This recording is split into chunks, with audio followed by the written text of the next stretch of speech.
Tools and Technology for Law Firm Survival, Episode 80. Are you ready to make your law firm a profit-generating machine that will free up your time and skyrocket your impact?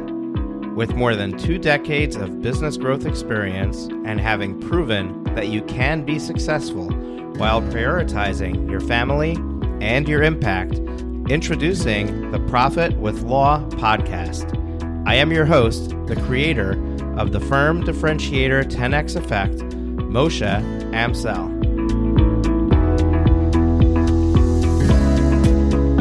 Well, hello everybody, and welcome to another episode of Profit with Law. I am your host, Moshe Amsel, and as we continue to work through the crisis and pandemic, unfortunately, things are not looking good as far as the projections and the numbers, and we haven't reached the top of the curve.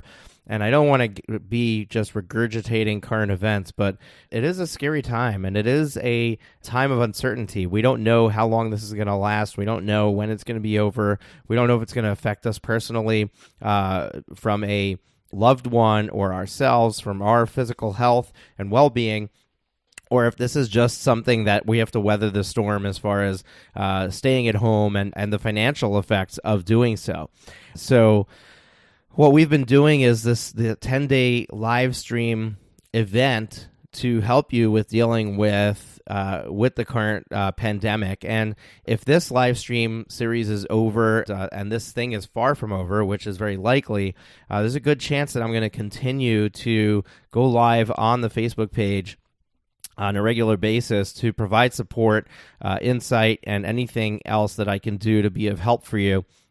So I encourage you to go to the Profit with Law Facebook page. We'll link that up in the show notes, and make sure that you like the page and turn on notifications so you know when I go live there. You can also join our Facebook group, which is the Law Firm Growth Summit Facebook group. And in there, I always share any live broadcast I do, and once in a while we'll go and do a post specifically or exclusively for that group. So definitely encourage you to join us there as well.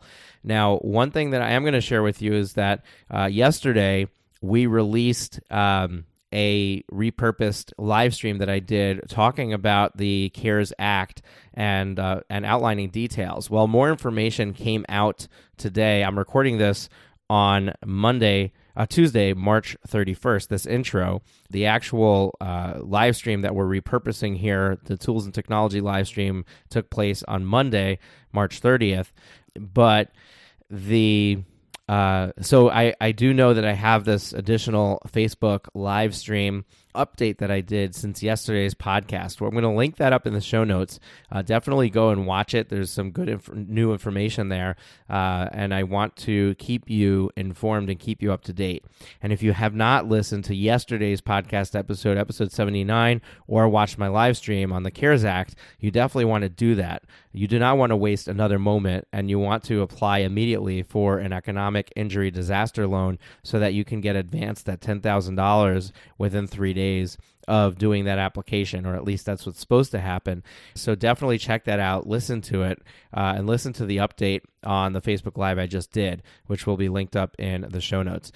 We had a great conversation on Monday all around tools and technology for law firm survival. We had Jordan Ostroff, Melanie, Leonard, Tsakalakis, Carol Williams, Katz, and really covered the gamut of tools. And as usually happens on these live streams, conversation deviated away from tools and into some strategies for you. So looking forward to sharing that with you. And here you go. Here it is. By the way, if you before I give it to you, if you are not joining us live on these Zoom calls where you can interact, even be brought on live with the panelists, you definitely want to do that. There's still a few sessions left. So at the time you're hearing this, we're going to have 3 sessions remaining, and that's April 1st, 2nd, and 3rd. And those topics are getting new clients today, projects you've always wanted to get to, and staying healthy and performing self-care. So if those sound like topics that interest you, go to profitwithlaw.com/COVID, profitwithlaw.com/COVID, and definitely join us there. I'm looking forward to tomorrow's episode, or we're going to share with you the replay or the repurposed live stream of managing a cash crunch. And that was a really good conversation as well, all around managing your cash and knowing how to react as a business owner. So here you go. I'm going to share it with you now. Here is the recording from the Tools and Technology for Law Firm Survival live stream. Welcome. It is Monday. We have gone through an entire week of live streams here at Profit with Law with the expert panelists. Some of our panelists today are repeat guests and some are new. Carol is new. Melanie, I think you were on one already. And everyone else, Guy has been on one. I got Molly here as well. Let me make her a co-host so she can turn her video on. And today's topic is tools and technology for law firm survival. Now, we have another 4 amazing live streams coming your way Tuesday, Wednesday, Thursday, Friday this week. So if you are not signed up to get the notifications, get the Zoom link, and know when we are live, then you definitely want to do that at profitwithlaw.com/COVID, profitwithlaw.com/COVID, and sign up so that you have the rest of those live streams in your inbox, as well as the Zoom. Is everyone able to hear me? Okay, good. I just got some notification from Zoom about my speaker not working. So I'm excited to jump into today's topic. I'm going to quickly run through our guest panelists and have them just do a quick intro. Guys, 15 to 30 seconds tops, just a very quick hello, this is who I am. And then I'm going to quickly share some offers from our sponsors. You can see behind me who our sponsors are: GNGF, Smith AI, New Law Business Model, as well as our own Profit with Law and Law Firm Growth Summit brands. And I'm just going to share a little bit about some of the offers that they have for you today.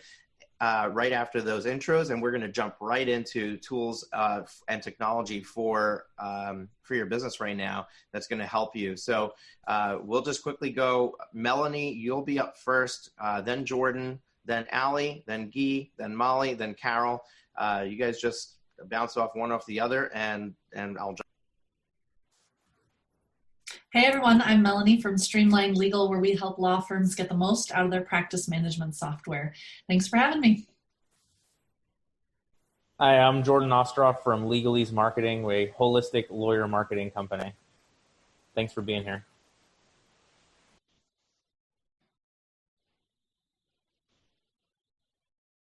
Is it me?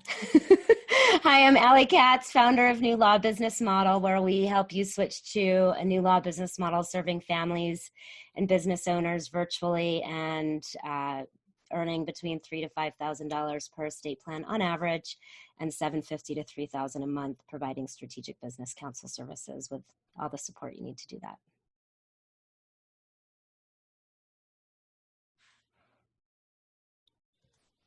I think it was Guy next. Okay. Guy Tsakalakis, Chicago, Attorney Sync, Digital Legal Marketing. Awesome. Molly, you're up. Hello, I'm Molly McGrath, and I am the founder of Hiring and Empowering Solutions, and we've been serving law firms for 22 years now in regards to all staffing and hiring needs, in addition to consulting on all your people, process, and profit. And Carol. Hi everyone, Carol Williams with Williams Immigration. I have been running a virtual firm ever since its inception and love talking about all things tech. Awesome. Melanie, did you go already? I did, thank you. Okay, and that wraps up everybody. I'm Moshe Amsel, the host of Profit with Law podcast, the Law Firm Growth Summit, and I am here to gather amazing experts and bring them to you so that they can share their amazing, valuable info with you. So real quick, before I jump into letting you know about the sponsors, at the bottom of your Zoom screen, there is a Q&A button. That Q&A button is where you want to post your questions. So if you have any specific questions that come up now or come up later, you want to ask the panelists, you want to post the question there. One really important thing. I have the ability to bring you on live so that we can actually have a conversation around your question. So if you're interested in coming on live, either audio only or audio and video, please let us know at the end of your question so that we know whether to promote you and bring you up here. Smith AI is your go-to virtual reception service. They are an amazing company to act as your front line for your law firm, especially now if you're working from home. People are working from home. You can forward your calls directly to them. They can take that first line of defense. You don't have to worry about whether your normal receptionist is at her desk, if she's got kids at home or whatever it is.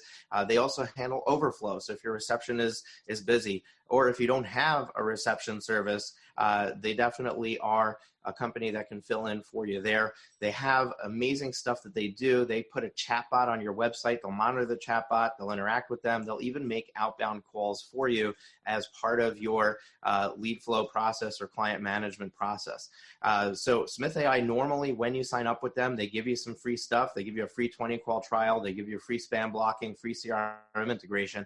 But today, if you sign up with the code SmithCovid19, they're going to give you a free first month of their starter plan, which is going to include an additional 20 free calls. They're going to give you a free 24/7 AI chatbot with a free setup and installation. And that is, those two things together is a $290 value that they're throwing in for free if you sign up using their code SmithCovid19 through our live stream here. That is Smith.ai. Definitely recommend checking them out.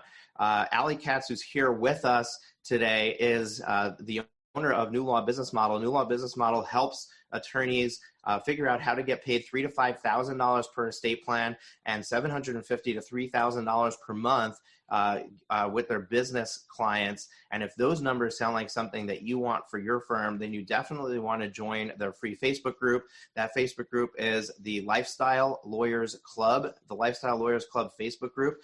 Just request access there. They'll let you in. Once you're in, let them know that you came through the Law Firm Growth Summit COVID live stream, and they will send you a free video and guide that will teach you on how to serve virtually, which is very timely for today. GNGF is a marketing company for law firms. They have a book that their owner, Mark Homer, wrote. That book is on internet marketing for law firm owners, and they're offering that book for free. All you have to do is go to gngf.com/free-book. If you want to spend the time that you're home now, where you might have some extra time for reading and you want to brush up on your marketing and really get a plan of action of how you're going to harness the internet to market your law firm, you definitely want to download that book, gngf.com/free-book. and download it there. Lastly, here at Profit with Law, we just launched a brand new product. It's a membership. It is called the Law Firm Growth Incubator. It's designed for law firms in the 0 to 250K revenue range. If you're above that range and it still makes sense for you, you're certainly welcome to join, but it's really designed for the law firm owner who is wearing all the hats. You're doing your marketing, you're doing your tech, you're running your business, and you need support in understanding how to do it. You need help with strategies for it. Well, we are here to answer that call. Melanie, Leonard, who's here on the call, Mark Homer from GNGF, and myself have partnered together to bring to you the best mind in marketing, the best mind in tech, and the best mind in practice management. And the three of us together are going to do a weekly support call for you to go through and teach you all of the things that you need to know and provide all the support that you need to run your firm. And the crazy thing is that right now it's available for $27 a month. It's going to be a $150 a month product when we finish raising prices. But for right now, during this intense time where we know that you need support and money could be an issue, we wanted to invite you in at $27 a month. You can sign up at profitwithlaw.com/incubator, profitwithlaw.com/incubator. We'd love to see you inside the incubator membership. So that being said, let's jump right into our topic. And what I'm going to do is I'm just going to do a quick punt here to our experts. We're going to go through and everybody's going to share one key tool or technology that you believe is important for a law firm to have for their survival. Now, although today there's a lot going around about running your law firm virtually, I want to leave everything on the table today. This is not specifically about working virtually, although a lot of technology we're going to introduce really does help with that. But it's law firm survival. So it could be things that have nothing to do with working virtually, but really have something to do with streamlining the law firm and really making the law firm a success. So what we're going to do is I'm just going to let you know who I'm going to introduce the expert, and I'll let you know who's next so we can go through this nice and smoothly. Carol, I'm going to start with you, and Molly, you're going to be up on deck. Sure. So for me, I would say the most important thing that I have and that I'm utilizing in my law firm right now during this period of time is probably my MailChimp account. It is a great way for me to stay in touch with my clients as well as my potential clients, all my leads, so that they understand that the firm is still up and running. It is business as usual. I was founded as a virtual firm. A lot of them know that, but I think people are focusing on so many different things going on in their house right now. They've got kids, they've got spouses that are home, maybe two spouses trying to carve out space to work in the same house, and they've got to, now everyone's homeschooling. So there's a lot going on. And so it is my way. It's been really great way to keep in touch with my clients and everyone on my email list, to just let them know that it's a little crazy out there, but my firm is super steady and nothing's changed for us in that respect. So I think giving them that sense of comfort has been really great. Great. I would say the Awesome. number one. Sorry, Molly. Molly, you're going to be up, and Jordan, you're on deck. Okay, great. I'd say the number one tip I would give is that when you are working virtually right now, that you do utilize Zoom or some type of face-to-face communication so you can check in with your team. I would have a morning huddle and then an afternoon huddle where you can pay attention to their energy, look at their face, see what's going on with them. There are a lot of nonverbals that a lot of law firms miss. And so often you can tell where a person is mentally, emotionally, energetically. So as much as you can have face-to-face communication with them and really anchoring them and use it as a bookend in the morning. And then in the afternoon, just to pay attention where people might be floundering, they might be jammed up or stuck, and paying attention to what they're not saying, but their body language is saying. In addition to, one thing I have a lot of my law firms doing is every Friday they are having a lunch and learn where they are bringing in some type of energetic and or coaching expert in. So on Friday we did a business alignment with a Reiki energy healer, and it was phenomenal to find out where people had blocks or where they were stuck. And by the end of that call, everybody was back in alignment. So I would use this time right now to invest in your people in regards to managing their energy and their mindset more than they're just only focusing on their productivity. Love that. And obviously I love the tool Zoom because I use it here for these live streams, but I've been using Zoom in my business for over 4 years now, and it's absolutely critical. I run a completely virtual operation, but face-to-face is so important, and I try to get all of my conversations to be face-to-face, including talks with sponsorship partners, and things like that, because it replaces or pseudo replaces that handshaking that you could do when you're face-to-face in person. And it definitely brings a connection further than just an audio phone call. So really love that. All right, Jordan, you're going to be up, and Melanie, you'll be next. All right, then I'll give Melanie a little shout out. I think she has the best named company for all of what we're talking about. So the key that I want to talk about is streamlining, not to steal her thunder there. I want to talk about it from the concept of Zapier. Zapier makes you happier. If you don't know what it is, Zapier is a program that basically takes two other programs and links them together. So it might take, your intakes on Trello, and it might send out emails through MailChimp. It might take the Google contact on that news sheet, and it might send them an automatic follow-up email, something along those lines. I think right now, as business is slower, as we're talking about, cutting costs and cutting expenses, the more you can automate things, the more you can streamline things, the more you can make sure that all of your systems talk to each other, the better you're going to come out on the other side of this. And I think Zapier is the core to all of that. Awesome, Jordan. Thank you. I love Zapier myself, Zapier, whichever way you want to pronounce it. But once you realize what that tool can do, it almost is like the world is your oyster. Obviously, there's still limitations as far as what each software vendor creates as the webhooks, but it really allows you to automate a ton of processes between tools. So love that you chose that tool. Melanie, you're going to be up, and Allie, you'll be next. So thank you, Jordan. The tech tool that I want to plug right now is your practice management software. I don't care which one it is, but I think of practice management software as our shared brain. So when you're trying to coordinate a lot of people working in a lot of different places, it is such a great repository for information. So we want to make sure everyone is using it consistently. We want to make sure that you're able to find the information that you need within it. When you're trying to work from home and homeschool your children at the same time, you don't have 15 minutes to search through your email to find that guy's email address or phone number.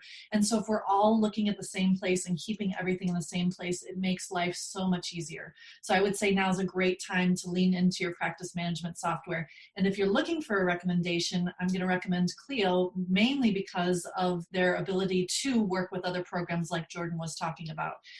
Any practice management software that works with Zapier is going to make you happier.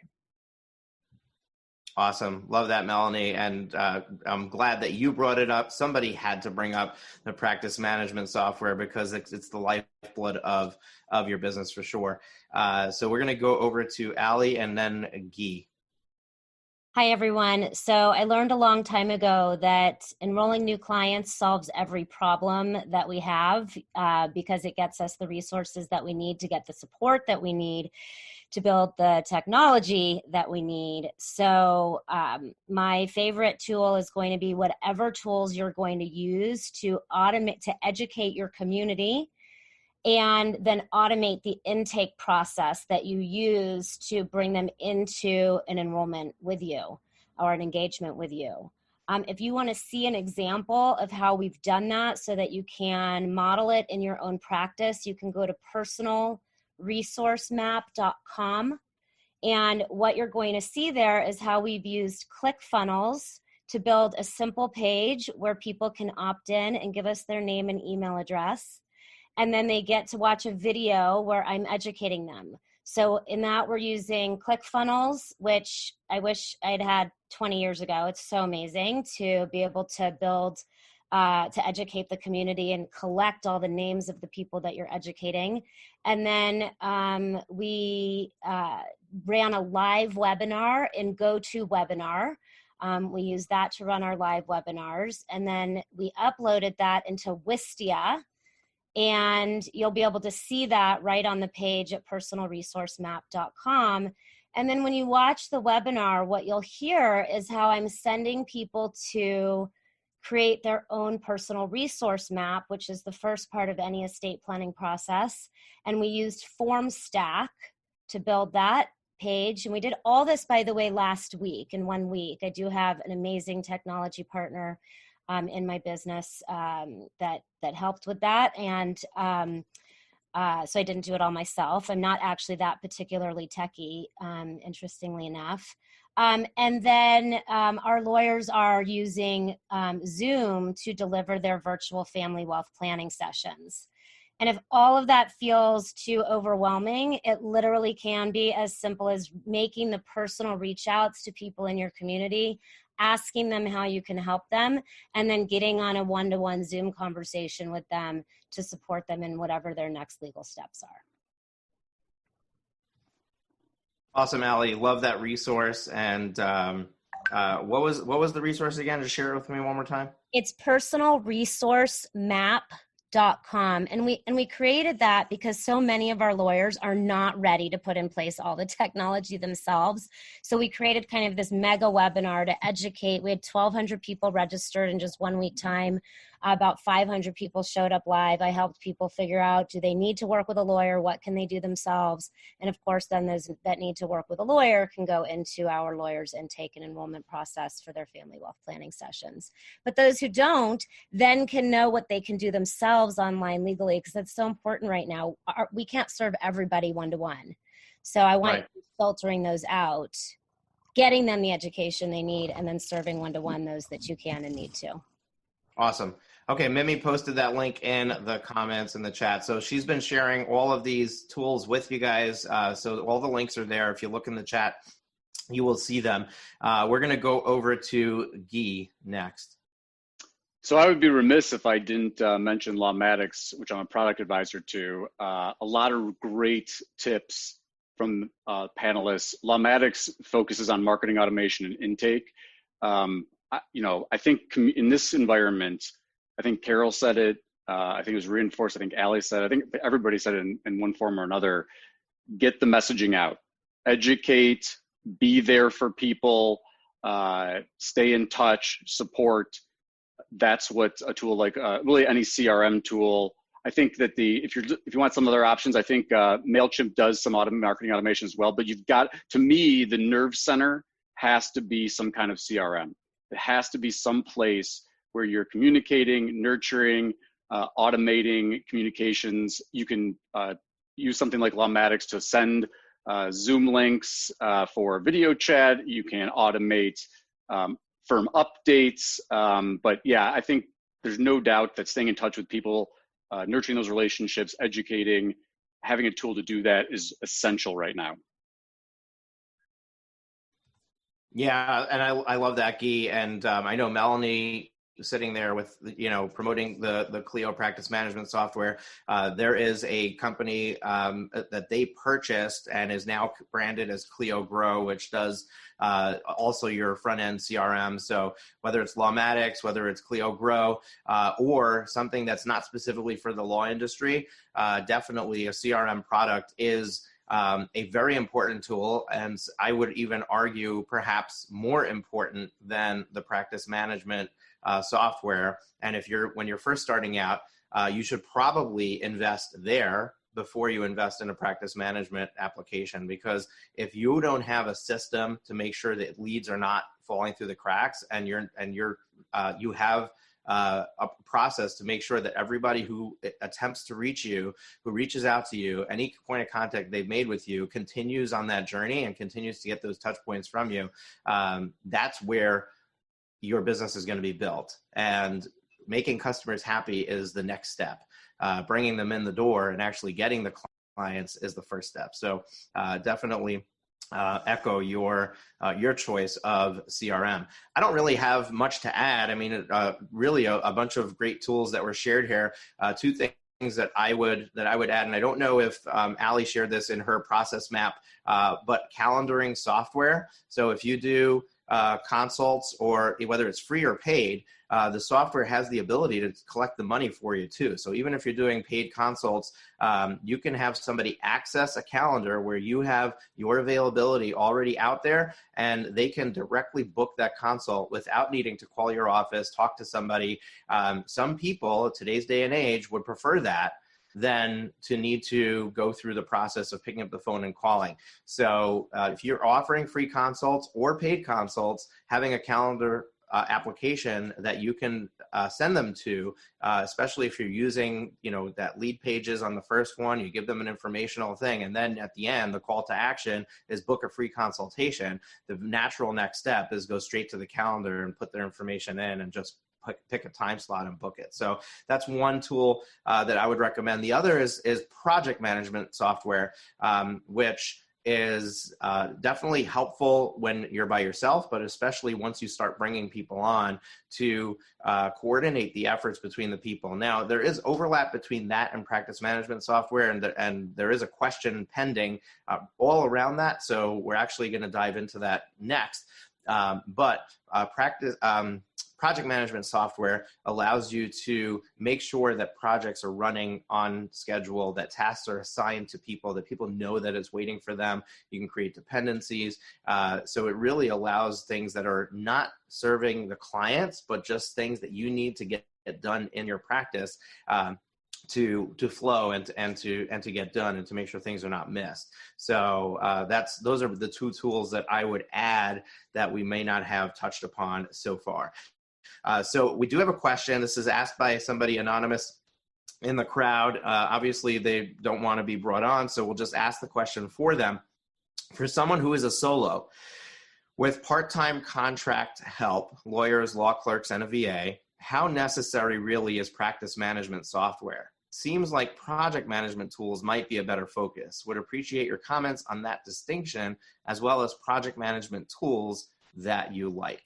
So what I'm going to do is 4 questions that come in. I'm going to open the floor to the panelists and just allow you to unmute yourselves. And if you're stepping on each other, one of you will have the grace to allow the other one to go first.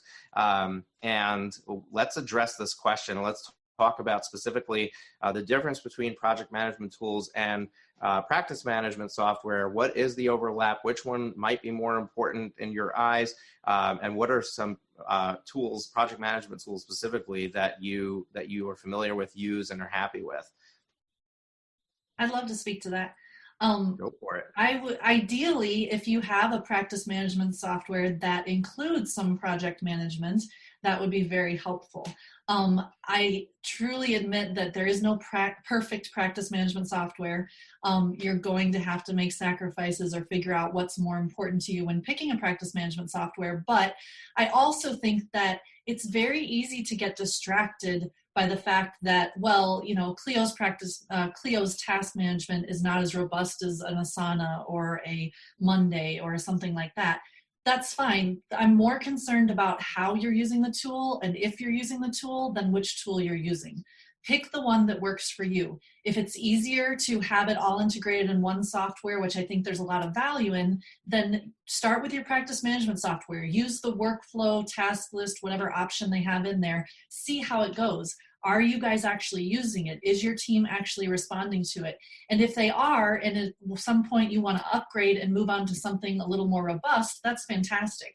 But it seems to me like a lot of times we get distracted by the shiny object, and it really is exciting to try a new software for some people, me included, to see how it's going to work for your team. But in so doing, you may be very much distracting them from the actual production you're trying to get done. So my best advice is, if you already have a practice management software, start with the tool included in there. See how it works. If it's really not working for you, yes, go find something else. But it seems to me like a lot of people are worrying about tech that they're not actually using. Yeah, and just to jump on that, so there's that age-old adage, if you can delegate to somebody and they can do it 80% as well as you should do it when you're the leader or the CEO.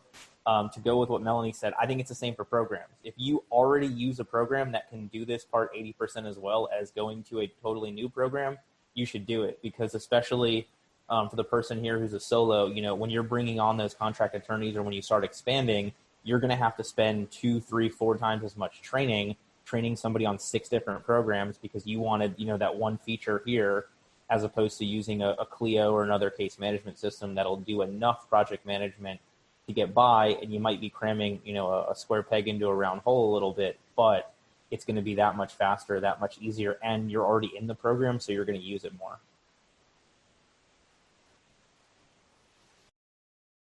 Awesome. Yeah, I guess I would just love that, Jordan. I would also just add, we've gone through the being in business for like 12 years. We've gone around the block, and just to reiterate what Melanie said, it's so much more behavior and the people than it is the software.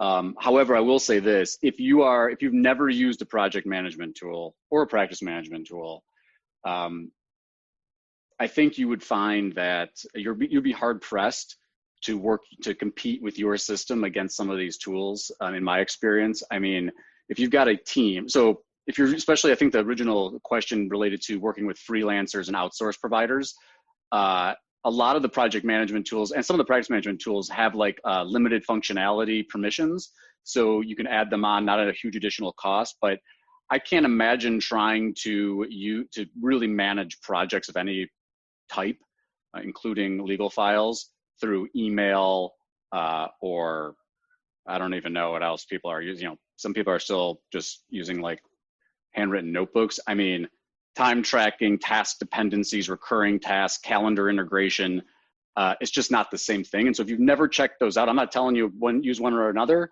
but check out the difference in the features that are available, because it's really come a long way. It's transformative to the way that you can work, especially if you're working remotely, if you're working with outsourced providers, contract providers. It's a totally different ball of wax.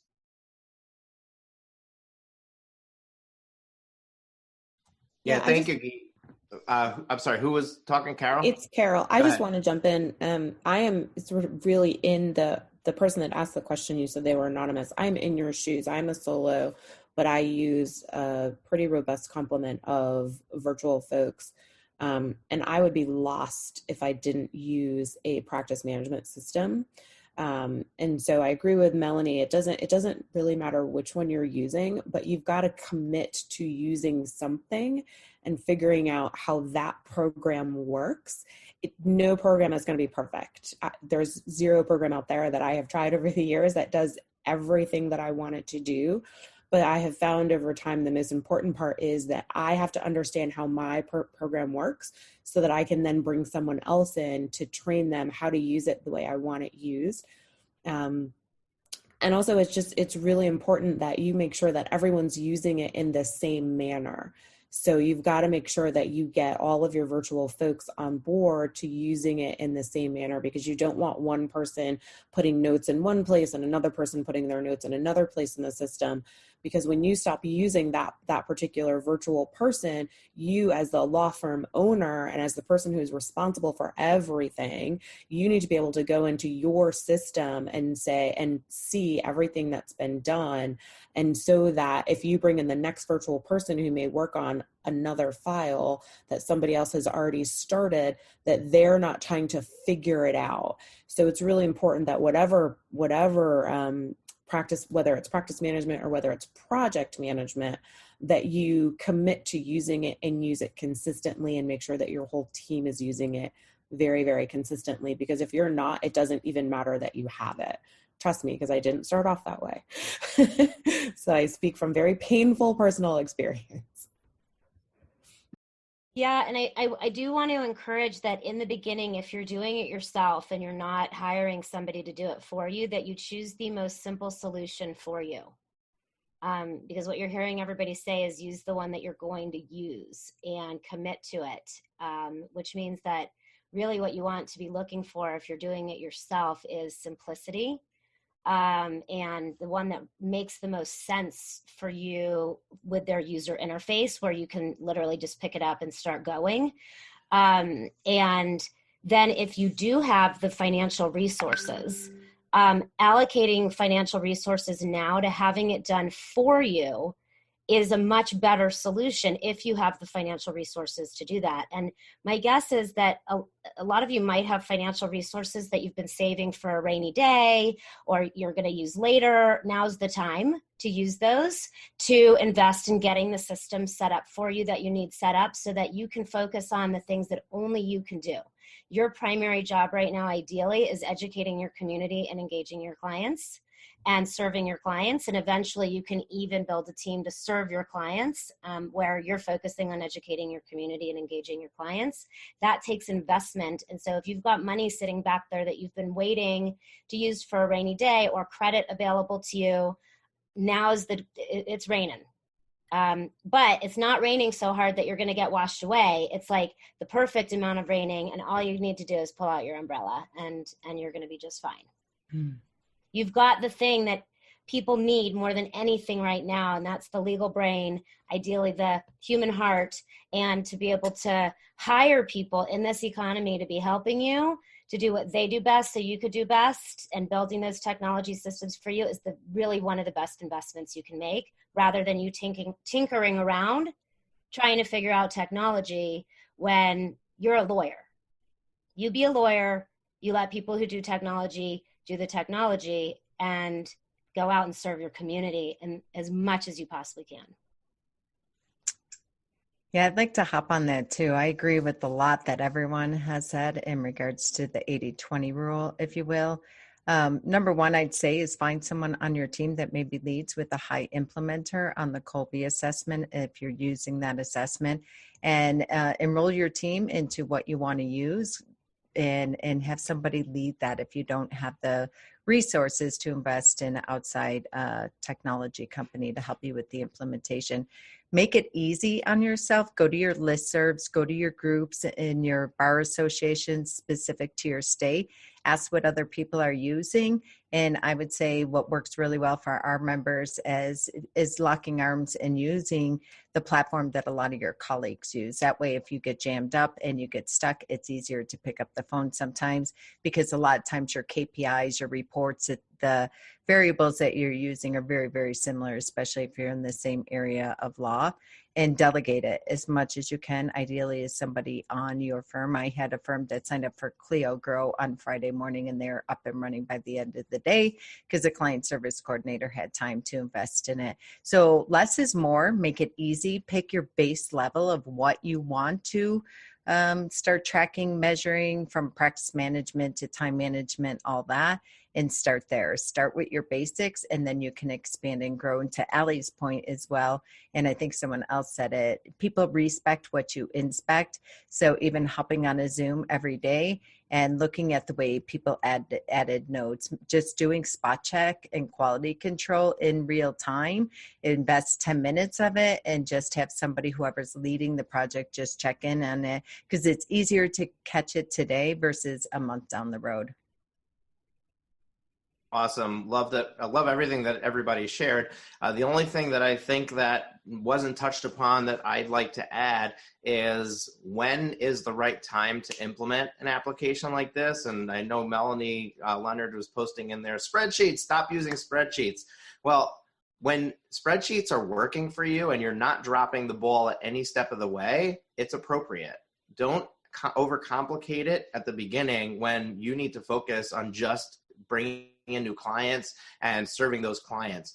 But the moment that the ball starts getting dropped, the moment that you miss something, you miss a deadline, somebody doesn't do something that they were supposed to do, that is your indicator that you've outgrown spreadsheets or whatever system you've been using, and now you need to up level and upgrade. The other thing that I would share is that looking at all the various tools can be overwhelming, and you can end up in what I like to call analysis paralysis and never do anything with it.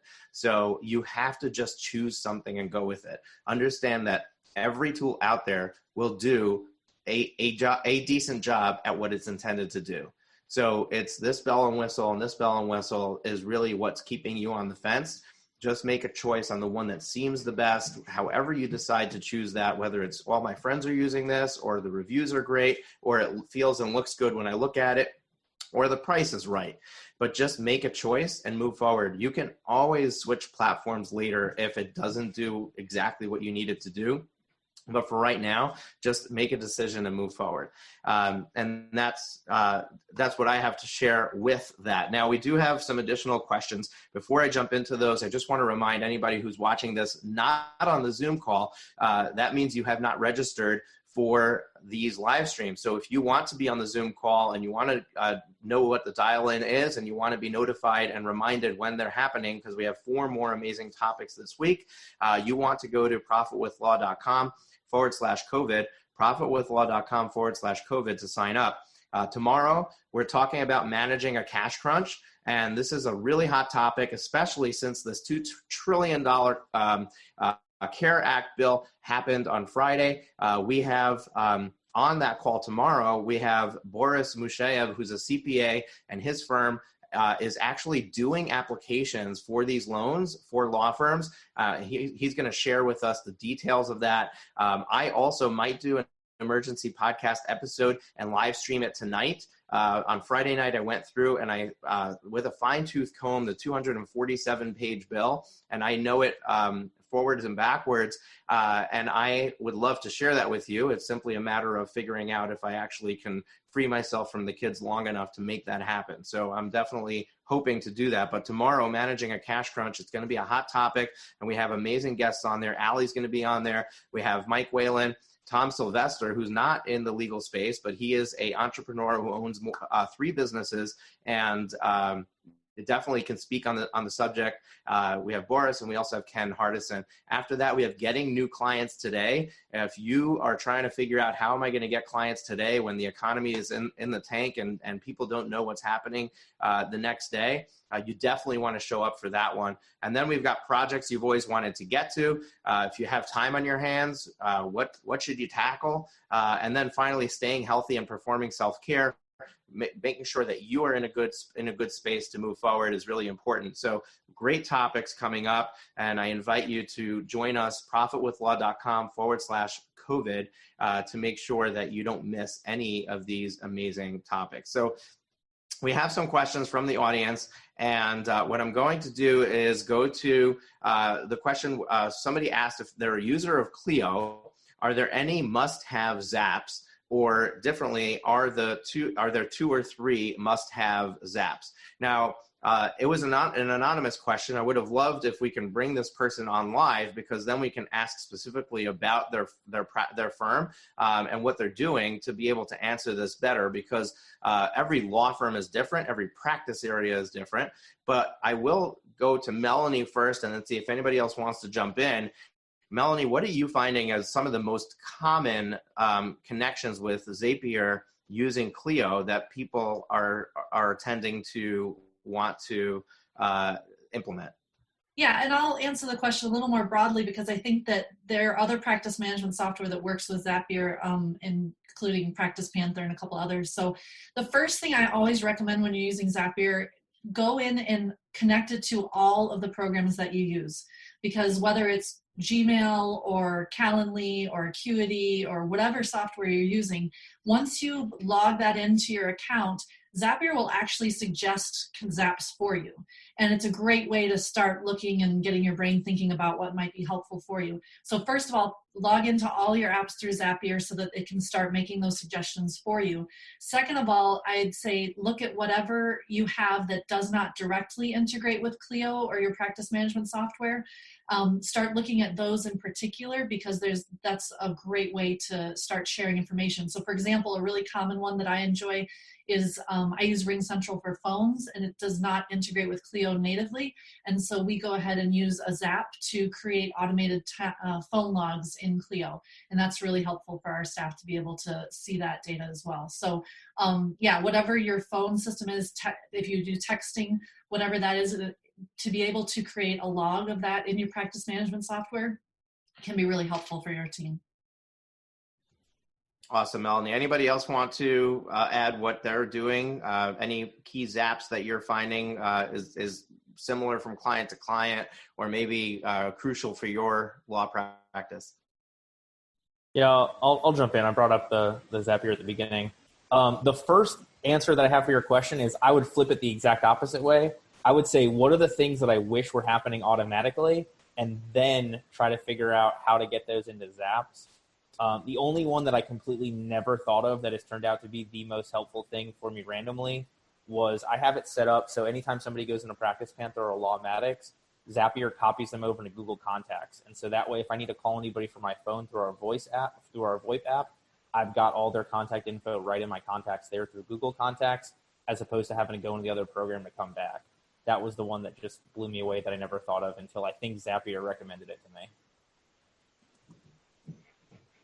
Yeah, and for Carol, I see that you unmuted. Go ahead. Yeah, the other thing I was going to say about using Zapier, whether you're using Clio or any other practice program, I use Practice Panther, so I can't really speak to Clio specifically, is it's really kind of piggybacking what Jordan just said, which is figure out what you want to automate. So I know we all love tech. I love tech too. But what I do is I sit down with a pen and paper and chart out my entire process for something, whether it's onboarding or putting a specific case together. And then I figure out what I think is not working as quickly or as efficiently as I would like. And then I look to see whether or not there is a technology solution for that. So sometimes it's a Zap, sometimes it might be a piece of software, or it could just be that I'm just daydreaming and, I've gone down some Google rabbit hole for 45 minutes during my day, being honest. But it's sometimes the best way to figure out what technology I need is to use a pen and paper. And then that really, because I'm very visual, so that like lays it all out for me. And so that may be another way to kind of think about where you want your automation to be and where you think it can be. And then like Melanie said, go in and connect everything that you have to Zapier, because then Zapier might actually trigger a lot and suggest a lot of things that you have written down that you've said, hey, I want to automate this. So that's kind of another way to think about and really be very purposeful about which zaps and what connections you want to make to be more efficient. Awesome. And I'll just share that for me, the way that I look at it is what are the major tools in my business and what am I doing that's duplicating the work between those tools? So most common, we talked about it already. You have a CRM on the front end for your sales process. Then you have a practice management software behind it. Well, create a Zap to automatically add the contact from the CRM into the practice management so that you don't need to be manually entering that data later when they become a client. Another thing is your project management software. So if there's a project that needs to get kicked off when somebody books a consult, for example, where now there's things that have to happen behind the scenes to gather information from them to prepare for that call. Well, now you can have that project get kicked off and those tasks automatically assigned because somebody went and booked that consult. So all of a sudden, this is now showing up in somebody's to-do list and nobody needed to touch anything. So those are some of the things that you can think about of how you can use Zapier to basically just connect these separate applications that normally would just operate independently, and now they become one cohesive system for your practice. Allie, I see your hands up, so go ahead. I just noticed that when I hear all that you all are talking about with Zaps and all these various things that I know that we use behind the scenes in my business too, I personally start to feel panicked as somebody who could never set all of that up. And I remember when we didn't have all of these tools back in, 2005 and 2006, and I was trying to automate my practice, and I was doing a lot myself back then. And I just, wonder if we could have a conversation about who really should do this themselves and who really shouldn't do this themselves. And then for those that shouldn't do this themselves, what is the right support to be looking for? Because that's where a lot of people can get really lost in the process. Maybe the people that are on this live stream are the people who love tools and technology and want to do it themselves. But I just noticed myself feeling this feeling of overwhelm and being like, oh my God, how are people actually going to really be able to do this? Which is, I think, why we do so much done for you in my company. But I wonder if anybody else is feeling that, and who should really be doing it themselves, and how can people get the support to do it? I think that that's a great conversation for us to talk about for a few minutes, because everyone here probably has an opinion about that. I do want to plug Melanie Leonard, and Melanie, stop me if I'm saying something that's not correct, but I believe Streamline Legal does this for you, right? That's what they do. Streamline Legal is in the business of helping you implement the tech in your law firm, and they will help train you on the software application that's appropriate for you. They will set it up for you. They will set up the Zaps between the applications if that's appropriate for you. So if you want done for you services, the person that you need is right here, and Melanie will drop her stuff in the chat as far as how to get in touch with her, or maybe just unmute yourself and share that with them. But then I would like to open it up to that conversation, because obviously if you can't afford to make that investment today, then it is going to fall on your shoulders, or maybe you're mistaken about what it really costs and you need to further investigate that. Maybe really mistaken about the benefit part, because I think we come out of law school and we think, oh, I need to build my business out of my revenue. And we're business owners. You're here because you're a business owner, and that means you invest in your business. And there's so many resources available to you right now to invest in your business, maybe even ones that you're not thinking about, with the new stimulus packages coming down the road, with business credit that's available to you more so than probably anybody else if you have a good credit score. Listen, at one point in my life, I asked my mom to use her credit score to get business credit to invest in me. I made a video about it too. If you want to watch me actually asking her, because you need motivation to be able to do it or to see somebody else do it. It was terrifying, but I believed in my business that much. And I knew that I needed support and I couldn't do it alone. And that I was my mom's best investment, and she did it, and it's paying off for her. And of course for me as well. So I want you to like be thinking outside the box of traditional lawyers who sometimes think not like business people, to think like business people, and hire to automate your technology, but also hire to learn the right process to automate the technology. Because I saw somebody was asking the question, do you recommend lowering consultation fees for virtual or telephone consultations? No, I recommend that you get a better process for pre-educating people before they get on the phone with you for a virtual or telephone consultation, so that they come on ready to hire you. And then maybe those can be free, although not valueless. So the process that you're automating is really important too. Yeah, I agree to Allie's point.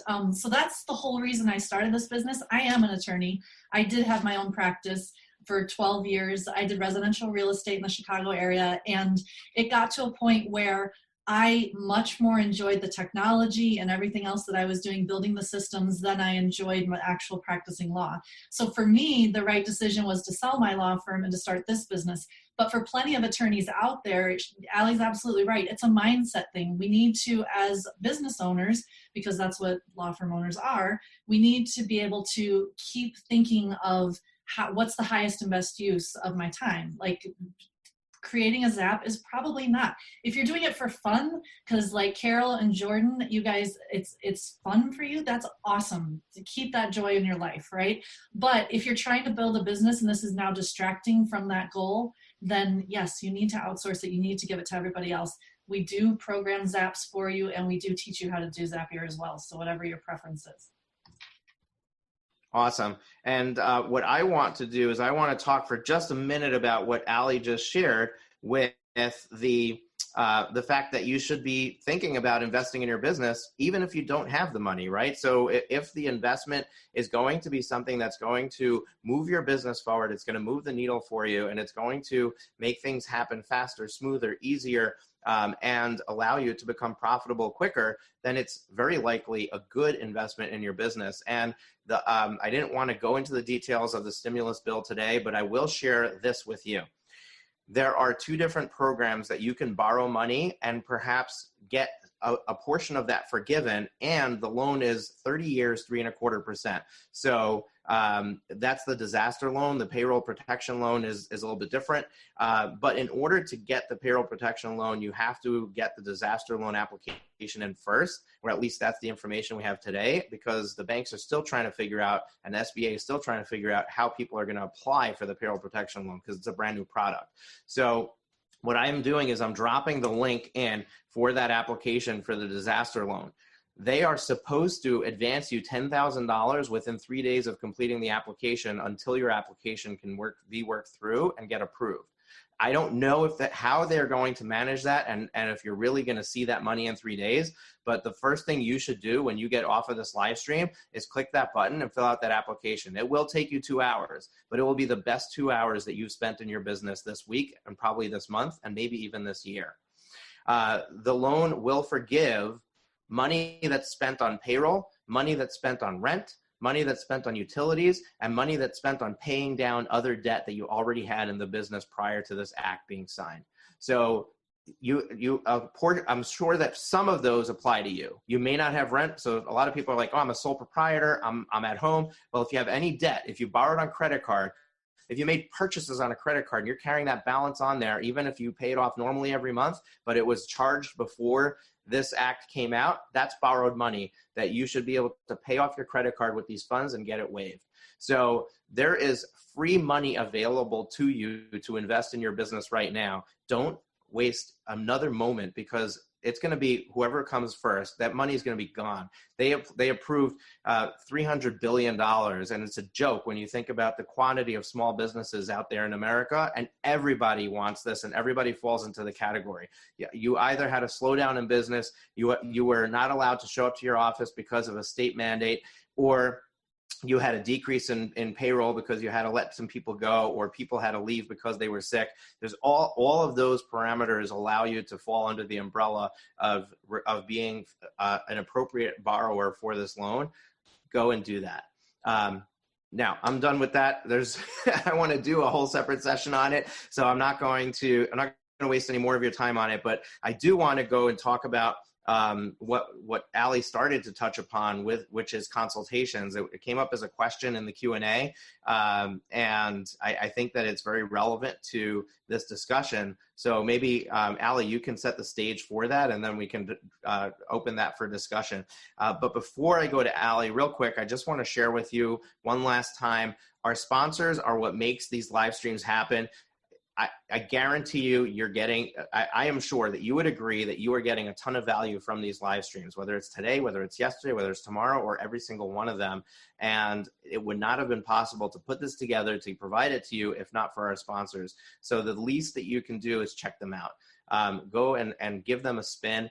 They're all offering something for free, and there's absolutely no reason that you shouldn't just say, hey, let me try it. New Law Business Model. Go join their Facebook group.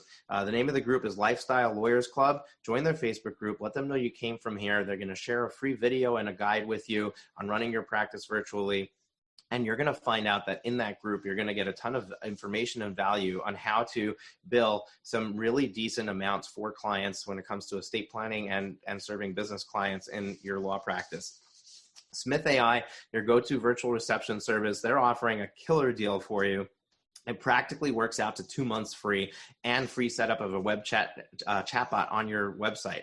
Who wouldn't want that? If you don't have a chatbot on your website right now, if people can't go to your website and actually just type in a question and send it to you and then get a response, you need Smith AI. If your phone is ringing and somebody's getting to voicemail, you need Smith AI. If your phone is ringing after hours and it's not being answered, you need Smith AI. So go check them out. Smith COVID-19 is the code. Smith COVID-19 is the code to get all this stuff for free. Definitely give them a spin and try them out. And they will enter stuff into your practice management software for you. They will do your initial intake for you.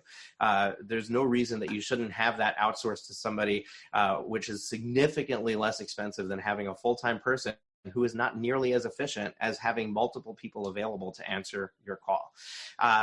Also, Mark Homer from GNGF offering a free book on internet marketing for law firms. There isn't a better time than today to get your internet presence known, and he will walk you through the steps of how to do that. Go to gngf.com/free-book, gngf.com/free-book to download. I'm sorry, it's not a download. He will ship you a physical copy of his book by you putting in your information there. Finally, we opened up the Law Firm Growth Incubator, a membership platform providing support for you so that you can learn how to do things yourself or how to outsource them. So we'll be bringing on experts every once in a while to share with you what they do and share with you how you can work with them. But in addition, we've got Melanie, Leonard talking tech, we've got Mark Homer talking marketing, and we've got me talking practice management, business financials, and together we have collaborated to create an amazing resource for you. And the first 30 seats are $27 a month. You need to act quickly because there are less than 10 seats remaining of those 30, and the price will be going up from there to $57 a month. So if $27 a month for the life of your membership sounds like something appealing to you for this amazing resource, you don't want to waste another moment. Go to profitwithlaw.com/incubator, profitwithlaw.com/incubator to join us there. Oh, and by the way, our first kickoff call for that incubator is this afternoon. So if you get in today, you can still join us live this afternoon for that call. And Melanie, I'll see you there. Ali, take it away. Can you remind me what I'm taking away? We're going to talk about briefly whether to charge for consults, do free consults, and how to navigate that dilemma. And also you started to share some great value about preparing somebody for a consult so that they're ready to become a client. So I'd like to dive into that a little bit deeper. Great. So this is the very first thing I started teaching on back in 2006, because I think it is the most important thing in your practice, because if you can't engage clients, nothing else matters, right? If you can't get hired. And so I actually had to hire a consulting firm to help me with this because half the people would come in and not hire me.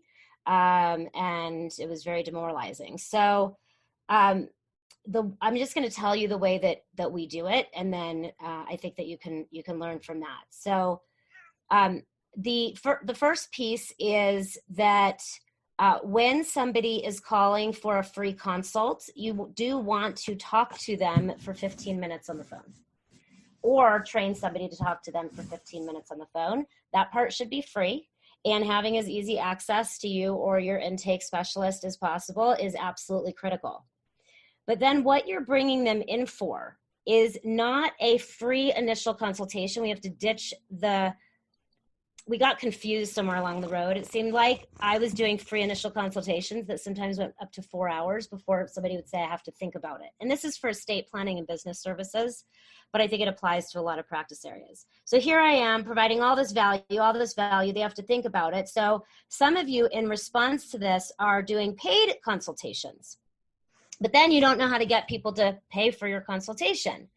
So what we do instead is a process where our thing that used to be a free initial consultation, a 2-hour working meeting, is now a meeting that has a name, a purpose, and a value.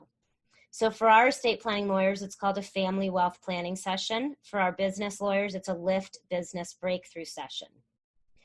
Now, somebody could pay for that session, $750, 2 hours, to go through everything that all of your family dynamics, all of your assets, to look at what would happen in the event of your incapacity or death, and then make decisions about how you want to do your planning. Or we give people a way to get that session for free by doing some homework ahead of time. That homework is the information that you need anyway in order to truly give value during that session and help somebody make the decision to hire you. So what you're doing when you structure it this way is that your 15-minute free consultation with you or your team member is designed to help people understand why they need not a free initial consultation with a lawyer, but an actual 2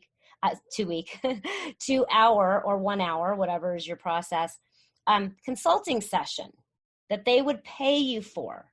But instead of paying you for it, they're going to invest with their time doing some homework ahead of time, thereby coming into that session prepared and ready to hire you. That homework should be the information that you need to gather in order to be able to actually consult them during that session so that they leave with value, but more importantly, so they leave empowered to hire you. And then in that session, you're not quoting fees, you're helping them choose among which one of your packages they want to hire you for. Okay, so if you do it that way, now if somebody wants to come in without their homework done, great, they can pay for the session, right? So if somebody doesn't want to do their pre-meeting work for the family wealth planning session, we'll do it with them in the meeting. They could pay for that time. But if they want to get it for free, then they do the homework ahead of time and they come in prepared. So, and Sabra, you're saying people pay for a meeting in advance via LawPay, and yes, in my firm, it is the divorce discovery session. Awesome. So your divorce discovery session, if you're getting people to pay for that all day right now, great. Keep doing that. But if you're wondering, should I discount my divorce discovery sessions or give them away for free, what I want to give you as an alternative is be educating people as much as you can online right now about divorce, using Facebook Live, just like we're doing right here with you all. What about divorce during COVID? How do I stay in the house with my spouse that I hate during COVID, right? Some of these sorts of things that you could be educating your community on. And then you can say, normally I charge X for these divorce discovery sessions, but if you fill this out ahead of time and submit it to me, we also do recommend that our lawyers secure the appointment time with a credit card, but you don't have to do that right away. If you fill this out ahead of time and submit it to me, I will waive my normal consultation fee. So you're not just giving it away for free, you're still doing an exchange of value. They're putting in time up front, and they're going to come in more ready to hire you.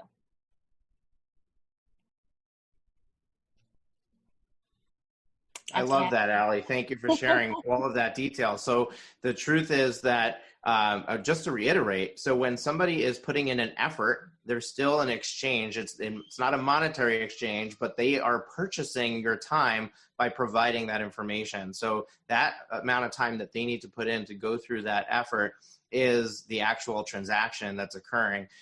So you're not providing it for free. The other thing that you mentioned is discounting, and you can discount to a price that you're very, very comfortable charging. In other words, you just need to elevate what you say you normally charge and then provide a discount off of that to the price that you want to get for that consultation. People love getting a discount. They want to know that they're getting a deal. So you always have that option of, saying, hey, a consultation is normally $595 and you can get a discount of $300 to $295, and you're still charging $300 for that consultation with them. If that's, and then that's just an example, whatever works for you. So you definitely, and the last thing is that test. Everything is a test. So you just have to test what works for you. And the way that Allie said it is, if you can charge, for consultations and get it every time, then do it. I'm going to say it the flip side. If you can provide free consultations and get the client every time, then do it. So either way, whatever works for you, the goal is to not be wasting your time. So you have to assess that and figure out if that's happening. Now, the question that was posed, and which is why I wanted to talk about this, is, do you recommend lowering consultation fees for virtual or telephone conversations? And I think that question is there less value in the fact that you're not meeting face-to-face? And I think absolutely not. They're paying for your experience, your knowledge, and your knowledge isn't changing because you're talking to them on the phone versus meeting them in person. Your knowledge isn't changing because they're meeting you virtually. So I would not see any difference. As a matter of fact, I think you should charge more for virtual because you're not requiring them to drive to the office. They're not needing to tie up their time in the middle of a workday, and lose all of that extra time around it. There's additional value for doing it virtual or over the phone as opposed to not being in person. But definitely I would not, that's my opinion, I would not lower the fees for that. So anybody else want to jump in on this topic? If not, then there are a couple of other things that came up I want to touch on. And then we can close down the session. Yeah, Moshe, I just wanted to jump in on that for a second. Yeah, sure. I also think your close rate is going to be lower than virtual than it is in person. It might be a very small percentage, but I think getting somebody into the office, the psychological impact of them driving to your office, going in there, seeing everything, etc. I think that puts people in a mindset to hire more. So I think if you make it equal, I think it's actually going to be to your detriment. Totally. I absolutely agree with that. But there are things that you can do to try to offset that. So one of the things that you can do is you charge for the consultation up front, but now when they're in the meeting, you apply the cost of that consultation to the bill that you're telling them it's going to cost to do the work. So if I'm selling a $5,000 estate plan and I charge $300 up front for that call, I'm going to turn around and say, look, you've already paid $300 for the call. What I'm going to do is I'm going to apply a credit to that $5,000 for that $300. It wasn't for it, but I'm going to give that to you. So you're getting a discount of $300 off of that work. And you can play around with that. You can double it. You can make it $600 because they paid $300 up front. But whatever it is, you can provide something that there's a reason for them to move forward with you. And I like to make it time-based. I like to make it on the spot. So if you make your decision right now and we can move forward, then I will apply the cost of this call to your engagement. If you need time to think about it, I understand. It's not a problem. This is what it's going to cost, and that's it. So now they have a compelling reason to make a decision on the spot and not need to go back and think about it. And my experience has been that often when somebody needs to think about it, they stay on the fence and just don't decide yes or no. And then you're chasing them. There's a lot of effort involved in chasing them to try to get a decision. So if you can provide a compelling reason for them to make a decision on the spot, you've saved yourself a ton of work, you've closed the deal, and you're able to move forward. So you just have to get creative on how that works or what that looks like, but definitely an incentive to make a decision on the fly is something, and I understand it's often not possible because, hey, it's the kids that are meeting with you, the parents have to say yes, the parents are meeting with you, they got to check with their kids, there's all kinds of those kinds of things, but there's also stuff you could do in the pre-qualifying to find that out. You can say, are you the decision maker? Are you married? Do you have to check with your spouse? You both have to come together. Is there anybody else who you need to check with to make a decision about what you're doing with your estate plan? Or that's just the example. Obviously, any practice area this would work for. So you pre-qualify whether they're the decision maker before you start the discussion, and then that they're able to make that decision on the spot. Yeah, I wanted to, again, just reiterate for those of you coming on late that if you go to personalresourcemap.com, you'll see from the client side exactly how our lawyers, how we're doing this that for the lawyers, or how they're doing it in their practices, where we're giving away $1,000 of legal services on that. So the lawyers don't have to discount anything. People are now coming in to meet with them for a free family wealth planning session, normally $750, plus getting $250 towards their estate plan through our education process. So, but in order to get that, the person who's listening has to have gotten pre-educated by listening to the webinar, and then they have to submit their homework. And then, of course, they have to keep their appointment. So by the time somebody gets to meet with the lawyer, they're really ready to go. And another thing for you all to think about is that if somebody is meeting with you, they need what you have to offer. And so the more support and incentive, like you can give them to move forward, it's not just good for you, it's actually good for them too. Because if you believe you're the best solution for them, and you really are the best solution for them, then you supporting them to move forward and take the next steps is incredibly important, and provides them with a tremendous amount of value if you can really provide the outcome that they're looking for. And you understand that, and they know that. Awesome. Thank you, Allie. Anybody else have anything to add? If not, then I've got a really easy question for Jordan, I think, and maybe Guy. And then, unless Guy's not here anymore, I think Guy's gone.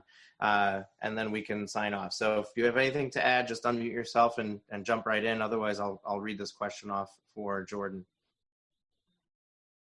Okay, so the question that was asked is, when will Lawmatics become usable with an iPad? Now, it could be that you don't know the answer to this because you're not Lawmatics, but you are a Lawmatics advocate, so maybe you do know the answer to that question. So I'm going to assume that the question is based upon the fact that the app, there is no app for Lawmatics. I have no idea the timing on it. I know that we talked to Matt and some of the other designers, and they added the feature where you can electronically sign it right then and there through an iPad, and so we've done that for ourselves. But no, I mean, the website isn't terribly great on Apple products. I don't know when it will be.